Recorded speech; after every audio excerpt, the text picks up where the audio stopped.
कल सुबह अगर तुम्हारा फोन बंद हो जाए, लैपटॉप क्रैश हो जाए, कार स्टार्ट ना हो, तो समझ जाना सेमीकंडक्टर चिप में दिक्कत आ चुकी है। और ये एक शॉकिंग रियलिटी है कि इंडिया अपनी 95% सेमीकंडक्टर चिप्स इंपोर्ट करता है चाइना और ताइवान जैसे देशों से। मतलब हमारा पूरा डिजिटल इंडिया किसी और के भरोसे ही चल रहा है। सेमीकंडक्टर चिप सिर्फ छोटे इलेक्ट्रॉनिक पार्ट्स नहीं होते, ये मॉडर्न सिविलाइजेशन का एक हार्ट है।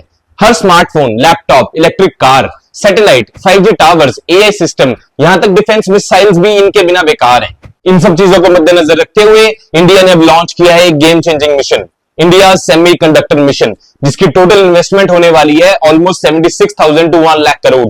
इंडिया का गोल एकदम क्लियर है। इंडिया बनाना चाहता है एक कंप्लीट चिप इकोसिस्टम जहां डिजाइन से लेकर मैन्युफैक्चरिंग तक सब कुछ मेड इन इंडिया हो। समझो कि चिप बनाने के दो मेन स्टेप्स हैं।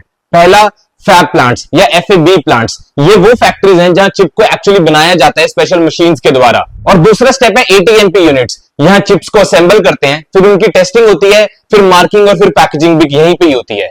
टाटा ग्रुप, इंडिया की सबसे बड़ी कंपनी, 91,000 करोड़ इन्वेस्ट करके धोलेरा गुजरात में बना रही है इंडिया का सबसे बड़ा चिप मैन्युफैक्चरिंग प्लांट। माइक्रॉन, ये अमेरिका की वो कंपनी है जो मेमोरी चिप्स बनाकर पूरी दुनिया में सप्लाई कर रही है। इसने 22,500 करोड़ रुपए लगाकर गुजरात के सनंद में फैक्ट्री सेटअप की है और इस साल 2025 से प्रोडक्शन भी शुरू हो जाएगी। फॉक्सकॉन, वो कंपनी जो एप्पल के आईफोन्स बनाती है, और HCL, ये दोनों कंपनी साथ मिलकर यूपी के जेवार में एक चिप मैन्युफैक्चरिंग प्लांट लगा रहे हैं जिसका एस्टिमेट बजट होने वाला है 3706 crore. This plant will start production in 2027 and it will manufacture display driver chips for mobile phones, laptops, automobiles, PCs और इसकी आउटपुट कैपेसिटी होगी लगभग 36 मिलियन यूनिट्स पर मंथ।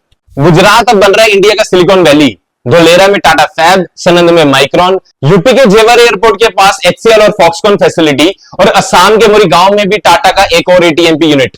इसके साथ साथ इंडियन स्टार्टअप्स लाइक संख्या लैब्स अपने खुद के चिप्स डिजाइन बना रहे हैं AI, वायरलेस और डिफेंस एप्लीकेशंस के लिए, और रिपोर्ट्स है कि इन्हें भी गवर्नमेंट की तरफ से लगभग 15 करोड़ का बजट सैंक्शन हुआ है।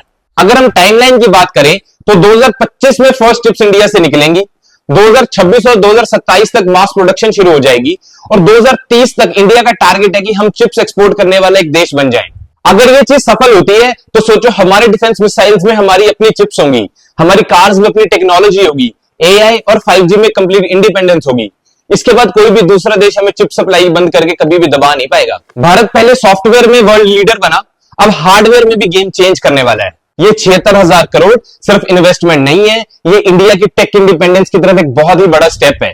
From importing 95% chips to becoming a global semiconductor hub, यही है असली आत्मनिर्भर भारत की कहानी। डिजिटल इंडिया का सपना तभी पूरा होगा जब हमारे पास अपनी खुद की टेक्नोलॉजी होगी। India chip revolution has begun. Are you ready for it?